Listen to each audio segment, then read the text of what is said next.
अनेक कारणं सांगितली, पण खरं कारण लक्षात घ्या. खरं कारण असं आहे की तुम्हाला असं वाटत असतं की आपलं वजन दुसरं कोणीतरी कमी करणार आहे.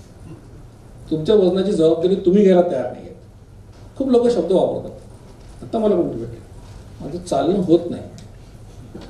चालत नाही असं म्हणा ना, मी चालत नाही असं म्हणा.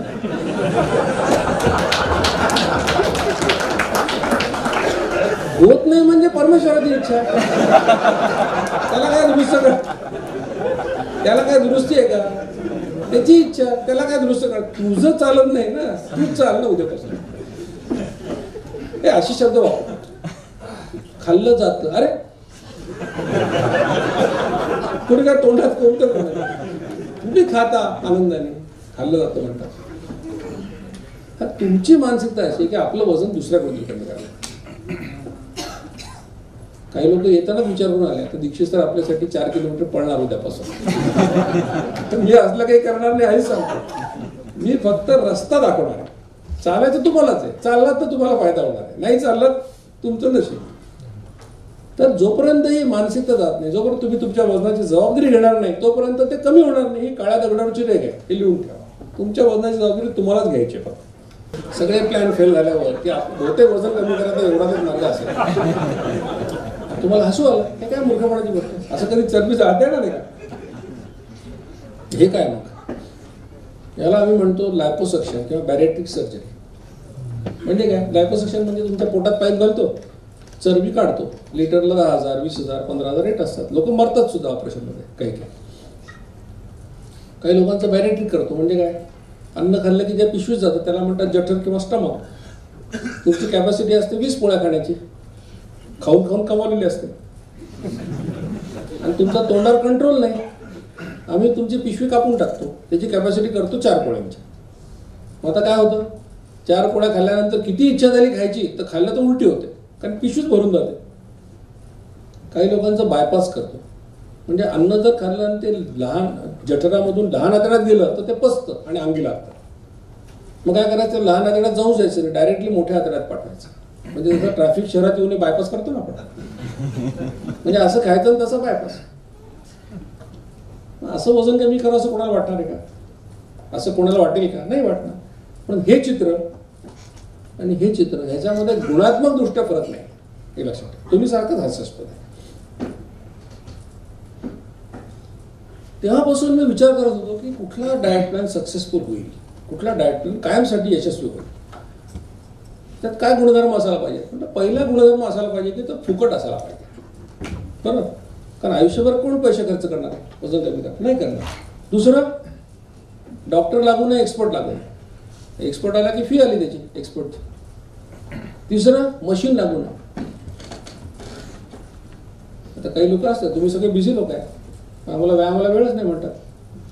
मग काय करतो म्हणतो? जॉगिंग मशीन आणतो घरी. आहेत ना घरी मशीन काही लोकांची. मग घरी मशीन आणतात. मशीन आणले की सगळ्यांना दाखवतात, मग मित्रांना बोलून पार्ट्या करतात. आम्ही किती हेल्थ कॉन्शियस आहे म्हणतात. बघा मशीन आणलं, महिनाभर पार्ट्या चालतात. त्याच्या घरी 3ऱ्या महिन्यात तुम्ही जा, त्याच्यावर कपडे वळत घातलेले असतात.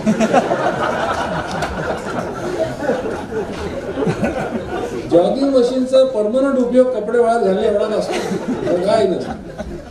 काय ते त्याचा पट्टा काहीतरी खराब होतो, ते मेंटेनन्स होत नाही, ते मशीनचा उपयोग होतो. त्या मशीन लागू नये.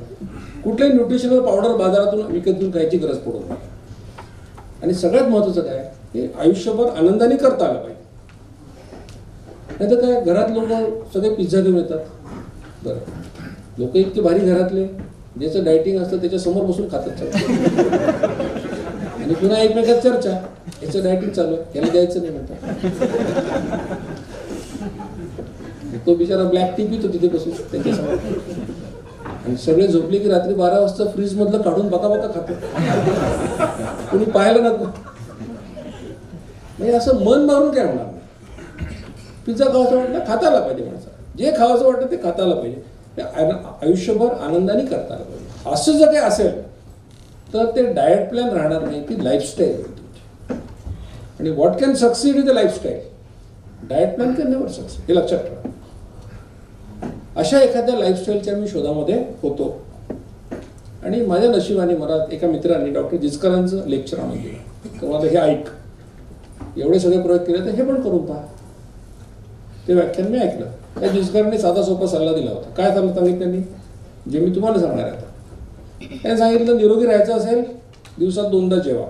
इतर वेळा तोंड उघडायचं तर बोलण्यासाठी, नाही तर पाणी पिण्यासाठी. एवढंच. मला काही पटलं नाही. मी ते 5-6 वेळा व्याख्यान ऐकलं. म्हणजे जिचकार असं म्हणतात का कमी खा, असं म्हणत नाही. गोड खाऊ नका, तसं म्हणत नाही. तेल तूप खाऊ नका, तसं पण म्हणत नाही. नॉनव्हेज खाऊ नका, तसंही म्हणत नाही. मग नियम काय, फक्त 2दा जेवा हा नियम आहे. 2दा जेवा असा नियम आहे. काय खायचं, किती खायचं, ह्याला काही बंधन नाही. मला काही पटलं नाही. म्हटलं हे कसं काय शक्य आहे. पण मी असा विचार केला की डॉक्टर जिचकरांसारखा विद्वान माणूस काही सांगत असेल आणि त्यांचं व्याख्यान तुम्ही ऐका, ती तळमळ तुम्हाला अपील करेल. नॉलेज तर आहे, पण तळमळ जी असते समाजाचं भलं करण्यात, तुम्हाला अपील होईल. मी म्हटलं ठीक आहे, आपण डोकं बाजूला ठेवू 3 महिने. आणि मी तुम्हाला तेच सांगणार आहे की डोकं बाजूला ठेवा 3 महिने. खूप विचारवंत आहे, डोकं बाजूला ठेवा 3च महिने. आणि तो प्रामाणिकपणे प्रयोग केला मी 3 महिने. 3 महिन्यामध्ये माझं वजन 8 किलो कमी झालं, पोटाचा घेर 2 इंच कमी झाला. लोक विचारला लागले तुम्ही काय करताय, काय करताय. तेव्हा मला पटलं की खरंच डॉक्टर जिचकार म्हणतात तो साधा सोपा उपाय अतिशय प्रभावी आहे. आणि मग मी दिसेल त्याला सांगायला सुरुवात केली. विद्यार्थी, नातेवाईक, मित्रमंडळ. माझी अवस्था अशी झाली होती त्यावेळेला की रस्त्यांचा मला अनोळखी माणूस दिसला पोट सुटलेला तर मी पळत जाऊन त्याला धरायचो आणि सांगायचो की तुझ्यासाठी माझ्याकडे काहीतरी आहे. आणि असंच आता तुमच्याकडे होणार. तुम्ही उद्यापासून हे सगळं करणार आणि 3 महिन्याने तुमचं पोट कमी झालं की तुम्ही पोटवाले शोधणार. ही आपली नैसर्गिक प्रेरणाच आहे ना. आपल्याला फायदा झाला तर आपण जवळच्या लोकांना सांगतोच ते. म्हणून ते अभियानावर लोकप्रिय झालेलं आहे. एकमेकाला सांगूनच झालेलं आहे, एका जाहिराती करून नाही झालेलं. तर एखादी गोष्ट आपण करतो त्याच्यामागचा सिद्धांत माहिती असेल तर आपल्याला कोणी त्या मार्गापासून भरकटू शकत नाही. कारण जगात बुद्धिमान लोकांची कमतरता नाही आहे, पण जगात चांगलं इंटेन्शन असणाऱ्या लोकांची कमतरता आहे, लक्षात ठेवा. सिद्धांत काय, साधा सोपा आहे. हा सिद्धांत आपला असं सांगतो की तुमच्या रक्तामधलं इन्शुलिनचं प्रमाण वाढलं, इन्शुलिन नावाच्या हार्मोनचं प्रमाण वाढलं तर तुम्ही लठ्ठ होता, तुम्हाला इन्शुलिन रेझिस्टन्स येतो आणि पुढे टाईप 2 डायबिटीस होतो. असा सिद्धांत. आता इन्शुलिन एक हॉर्मोन आहे, मराठीत त्याला संप्रेरक असं म्हणतात. आणि तुमच्या शरीरामध्ये पोटात डाव्या बाजूला जठराच्या खाली एक ग्रंथी आहे ज्याचं नाव आहे पॅन्क्रियास किंवा मराठीत स्वादुपिंड. त्याच्यातून इन्शुलिन तयार होत असतं. आता इन्शुलिन तयार होण्याचे 2 मार्ग तुमच्या शरीरामध्ये आहेत. एकाला आम्ही म्हणतो बेसलाईन सिक्रेशन किंवा पायाभूत स्त्राव. म्हणजे काय की 24 तास तुमच्या पॅन्क्रियासमधून थोडं थोडं थोडं थोडं इन्शुलिन बाहेर येत राहतं. किती येतं तर दिवसभरामध्ये 18 ते 32 युनिट एवढं येतं. याचं वैशिष्ट्य असं की तुम्ही ते थांबवू शकत नाही, तुमच्या हातात नाही, ते होत राहणार आणि ते जिवंत राहण्याकरता तुम्हाला आवश्यक आहे. इन्शुलिन निर्माण होण्याचा दुसरा मार्ग असा आहे की तुम्ही काही खा, इन्शुलिन तयार होतं. आता अपेक्षा अशी आहे की तुम्हाला जेवढं इन्शुलिन एकूण लागतं दिवसात त्याच्या 50% बेसलाईन पद्धतीने यावं, 50% तुम्ही खाण्यामध्ये तयार करा. म्हणजे जर 18 ते 32 बेसलाईन आहे तर 18 ते 32 तुम्ही खाण्यामध्ये तयार करावं अशी अपेक्षा आहे. आता जे इन्शुलिन तुम्ही खाण्यामध्ये तयार करता त्याचं वैशिष्ट्य लक्षात घ्या. ते वैशिष्ट्य असं आहे की तुम्ही जेव्हा इन्शुलिन निर्माण करता खाल्ल्यावर तेव्हा प्रत्येक वेळेला एका विशिष्ट प्रमाणात इन्शुलिन निर्माण करता. एका विशिष्ट प्रमाणात म्हणजे काय, सोप्या भाषेत मी सांगतो की तुमचं इन्शुलिन निर्माण करण्याचं एक माप आहे. कोणाचं ते माप 2 युनिटचं आहे, कोणाचं 4चं, कोणाचं 5चं, कोणाचं 20चं आहे. म्हणजे जेव्हा तुम्ही खाता त्या प्रत्येक वेळेला तुमचं एक माप इन्शुलिन पडतं. म्हणजे समजा 4 लोकांना मी एक पोळी खायला दिली 25 ग्रॅम वजनाची, तर ज्याचं माप 2 युनिटचं आहे तो 2 तयार करेल, ज्याचं 20चं आहे तो 20 तयार करेल. हे प्रत्येकाचं वेगवेगळं आहे. याचं दुसरं वैशिष्ट्य असं आहे की तुम्ही एक पोळी खाल्ली तरी एक माप, 2 पोळ्या खाल्ल्या तरी एकच माप इन्शुलिन निर्माण होतं. म्हणजे ऑल ऑर नन फेनॉमेना आहे. म्हणजे जसं जसं जास्त खा तसं जास्त इन्शुलिन असं नाही आहे. कमी खा किंवा जास्त खा, मोर ऑर लेस सारखंच इन्शुलिन तयार होतं. आणि शेवटचं वैशिष्ट्य असं की एकदा तुमचं माप रिकामं झालं की भरायला 55 मिनिटं लागतात. व्यवहारामध्ये याचा अर्थ काय की तुम्ही जेवायला बसले आणि 55 मिनिटात जेवण संपवलं तर इन्शुलिनचं माप एकदा रिकामं होतं. 55च्या पुढे गेला तर प्रत्येक 55 मिनिटाला एकदा रिकामं होतं. म्हणून आपल्या डाएट प्लॅनमध्ये 55 मिनिटाच्या आत जेवा असा सल्ला आहे. आपलं इन्शुलिन कमी तयार करायचं आहे. म्हणून काय काय सांगितलं, इन्शुलिन पॅन्क्रियासमध्ये तयार होतं. 2 प्रकारे तयार होतं. बेसलाईन 18 ते 32 युनिट तुम्ही थांबवू शकत नाही, जिवंत राहण्याकरता आवश्यक आहे. जे इन्शुलिन खाण्यामुळे तयार करतात त्याचं वैशिष्ट्य सांगितलं, कमी खा किंवा जास्त खा, एका विशिष्ट प्रमाणात तुम्ही दरवेळेला इन्शुलिन तयार करता.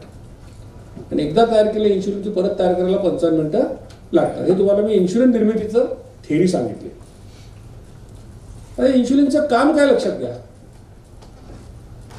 लक्षात घ्या की खाल्ल्यानंतर तयार होत आहे.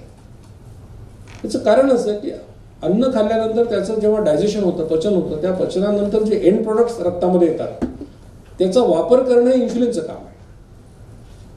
तुम्ही घरी जेवायला बसला तर 7-8 पदार्थ खाता, लग्नाला वगैरे गेलात तर 50-60 पदार्थ असतात. शरीराची गंमत अशी की तुम्ही एक पदार्थ खा नाही तर 1000 पदार्थ खा, डायजेशन झाल्यानंतर रक्तात 3च गोष्टी येतात. कर्बोदकांपासून ग्लुकोज, प्रथिनांपासून अमायनो ऍसिड्स आणि तेल, तूप, चरबी किंवा फॅट पासून फॅटी ऍसिड. म्हणजे पदार्थ किती खा, रक्तात काय येणार शेवटी? ग्लुकोज, फॅटी ऍसिड आणि अमायनो ऍसिड. तिसरं अजून चौथं काही येत नाही. तुमचं शरीर हे 10,000 अब्ज पेशींचं बनलेलं आहे. सेल्स सगळ्यात लहान घटक शरीराचा पेशी आहे. आणि या सगळ्या पेशींना काम करायला ऊर्जा लागते. म्हणजे सगळ्या पेशींना जेवढी ऊर्जा लागते तेवढी तुमची ऊर्जेची गरज, दैनंदिन गरज. तर सरासरी तुम्हाला दिवसाला 2000 कॅलरीज ऊर्जा लागतात. वजनानुसार, कामाच्या स्वरूपानुसार त्यात फरक होईल, पण सामान्यपणे ॲव्हरेज 2000 कॅलरीजचा ॲव्हरेज आहे. आता शरीर ऊर्जा कशी मिळवतं? 2 मार्ग आहेत. एक आहे ग्लुकोज. 1 ग्रॅम ग्लुकोज जाळलं 4 कॅलरी ऊर्जा मिळते. पण तुम्ही जर 1 ग्रॅम फॅटी ऍसिड किंवा चरबी जाळली तर तुम्हाला 9 कॅलरी ऊर्जा मिळते. म्हणजे चरबी जाळल्याने ग्लुकोजच्या तुलनेत 2.25 पट ऊर्जा मिळते. मग तुम्ही जर पेशी असाल तर तुम्ही काय जाळा? ग्लुकोज जाळाल का फॅटी ऍसिड? फॅटी ऍसिड जाळ. तसं शरीराच्या सगळ्या पेशींना फॅटी ऍसिड जाळायला आवडतं. याला अपवाद फक्त मेंदूच्या पेशींचा आहे. त्यांना ग्लुकोजच आवडतं, त्यांना फॅटी ऍसिड आवडत नाही. आता तुम्ही असा विचार कराल की तुम्ही खाल्लं की तुमच्या रक्तामध्ये ग्लुकोज, फॅटी ऍसिड आलेलं आहे आणि रक्त सगळ्या पेशींपाशी जाणार आहे. मग काय व्हायला पाहिजे? रक्तातलं ग्लुकोज पेशीत गेलं पाहिजे असं तुम्हाला वाटेल. पण एवढं साधं सोपं नाही. याचं कारण असं आहे की प्रत्येक पेशीवर एक कुलूप लागलेलं आहे. त्याला आम्ही तांत्रिक भाषेमध्ये इन्शुलिन रिसेप्टर असं म्हणतो. याचा अर्थ काय की तुमच्या रक्तामध्ये खूप ग्लुकोज आहे, पण जोपर्यंत पेशीचं कुलूप उघडलं जात नाही तोपर्यंत ग्लुकोज पेशीत जाऊ शकत. मग इन्शुलिनचं पहिलं काम लक्षात घ्या, पेशीवरचं कुलूप उघडायचं आणि ग्लुकोजला पेशीत पोहोचवायचं, हे पहिलं काम. मग आता ग्लुकोज पेशीत गेलं, पेशीने वापरलं, त्यांचं काम झालं. तरी तुमच्या रक्तात आणखी ग्लुकोज शिल्लक आहे. मग काय करायचं? या जास्तीच्या ग्लुकोजचं रूपांतर इन्शुलिनमुळे ग्लायकोजन नावाच्या पदार्थामध्ये होतं आणि हा पदार्थ तुमच्या यकृतामध्ये साठवून ठेवला जातो, लिव्हरमध्ये. आणि प्रौढ माणसाच्या शरीरामध्ये 100 ग्रॅम ग्लायकोजन साठवायची क्षमता असते, त्याच्यापेक्षा जास्त नाही साठवत आहेत. तर ग्लायकोजनचा उपयोग काय असतो? जर 1 ग्रॅम ग्लुकोज पासून 4 कॅलरी मिळतात तर 100 ग्रॅम ग्लायकोजन पासून 400 कॅलरी ऊर्जा तुम्हाला मिळू शकते. त्याचा उपयोग असा असतो की तुम्ही समजा 10-12 तास काही खाल्लंच नाही, तुम्हाला खायलाच नाही मिळालं 10-12 तास, 15 तास, रक्तातली ग्लुकोज संपली तरी देखील तुमचा मेंदू काम करतो, हृदय काम करतो, त्याला ऊर्जा लागते. मग ती ऊर्जा कुठून मिळवायची? अशा वेळेला शरीर यकृतातलं ग्लायकोजन बाहेर काढतं आणि 400 कॅलरी ऊर्जा तुम्हाला सप्लाय करतात. म्हणजे अडीनडीला तुम्हाला मदत व्हावी म्हणून निसर्गाने सोय केलेली आहे. म्हणजे इन्शुलिनची 2 कामं तुमच्या लक्षात आली की ग्लुकोज पेशीत पोहोचवणे, लॉक उघडून. दुसरं काम ग्लुकोजचं रूपांतर ग्लायकोजनमध्ये करणे आणि साठवणे.